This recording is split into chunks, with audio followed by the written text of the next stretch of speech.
పాతకాలం నాటి వంట అయినా కానీ అస్సలు బోరు కొట్టని గుమ్మడికాయ దప్పలం అండి. గుమ్మడికాయ పులుసు అంటారు కదా, ఒక్కొక్క చోట గుమ్మడికాయ దప్పలం అంటారు. గుమ్మడికాయ పులుసు అంటే తప్పనిసరిగా ముద్దపప్పు ఉండాలండి. ఇలా గుమ్మడికాయ పులుసు ముద్దపప్పు అంటే ఎంతమందికి ఇష్టం. ముద్దపప్పులో నెయ్యి వేసుకుని అన్నంలో కలుపుకొని తింటే చాలా బాగుంటుంది. ప్రాసెస్ లోకి వెళ్ళినట్లయితే ముందుగా గుమ్మడికాయని తీసుకుని పగలగొట్టాలండి. ఆడవాళ్ళు పగలగొట్టకూడదు, మగవాళ్ళు అయితే పగలగొట్టాలి. ఈ విధంగా పగలగొట్టించానమాట.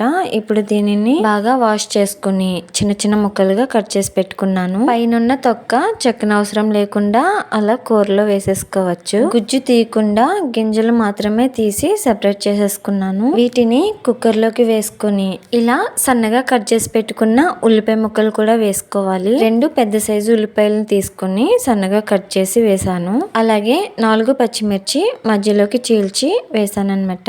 ఇప్పుడు దీనిలోకి నీళ్లు వేసుకుని కుక్కర్ మూత పెట్టి 4 విజిల్స్ అయితే రానివ్వాలి. కుక్కర్ చల్లారేలోగా చింతపండునైతే నానబెట్టేసుకుంటే ఆ టైంకి నానిపోతుంది. నిమ్మకాయ సైజ్ అంతా చింతపండు తీసుకుని ఒకసారి వాష్ చేసుకుని కొంచెం నీళ్లు వేసి నానబెట్టేసాను. ఇప్పుడు కుక్కర్ మూత తీసి చూస్తే మొత్తం ఉడికినాయి కదండి. దీనిలోకి నానబెట్టుకున్న చింతపండు నుండి గుజ్జు తీసి వేసేసుకోవాలి. దీనిలోకే సరిపడినన్ని నీళ్లు కూడా వేసుకొని టీ స్పూన్ పసుపు, అలాగే రుచికి సరిపడినంత ఉప్పు, కొంచెం కారం, దీనిలోకి బెల్లం వేసుకోవాలండి. బెల్లం ఎంత ఎక్కువగా వేసుకుంటే పులుసు అంత బాగుంటుంది. గుమ్మడికాయ దప్పలం తీయగా ఉంటేనే బాగుంటుంది. మనం తినే తీపిని బట్టి బెల్లం అయితే వేసుకోవాలి. మూత పెట్టి ఉడికించుకోవాలి. పులుసు మరిగేలోగా ముద్దపప్పుని అయితే ప్రిపేర్ చేసేసుకుందామండి. ముద్దపప్పు కోసం పాత్రలోకి కప్పుడు కందిపప్పు అయితే తీసుకున్నాను. 2 సార్లు శుభ్రంగా వాష్ చేసి తగినన్ని నీళ్ళు వేసి నానబెట్టుకోవాలి. పప్పు నానేలోగా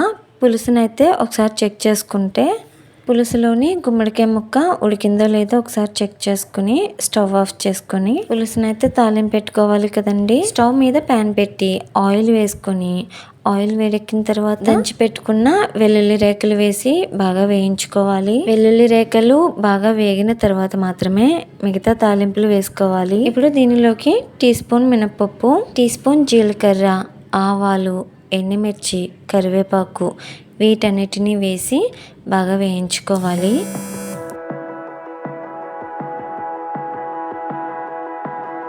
ఇలా వేయించుకున్న తాలింపులోకి పులుసు మొత్తం వేసేసుకోవాలి.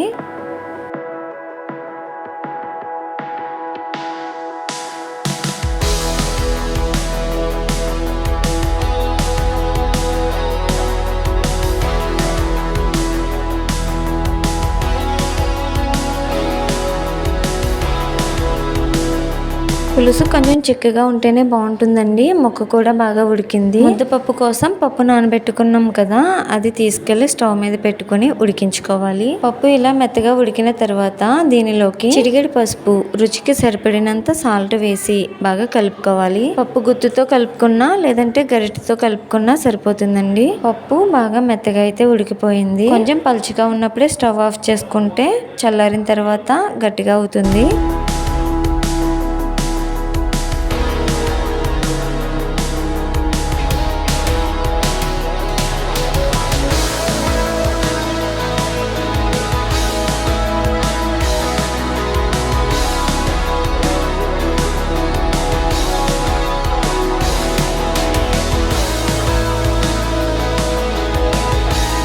చూసారు కదండి, ముద్దపప్పు కూడా రెడీ అయిపోయింది. ఇలా ముద్దపప్పు, గుమ్మడికాయ దప్పలు గుడి దగ్గర భోజనాలు పెట్టేటప్పుడు ఎక్కువగా ఇవి చేస్తూ ఉంటారు. అప్పుడప్పుడు ఇంట్లో కూడా ఇలా చేసుకుని తింటే హెల్త్ కూడా చాలా మంచిది. వీడియో నచ్చినట్లయితే లైక్ చేసి సబ్స్క్రైబ్ చేసుకుని నా ఛానల్ని సపోర్ట్ చేసేయండి.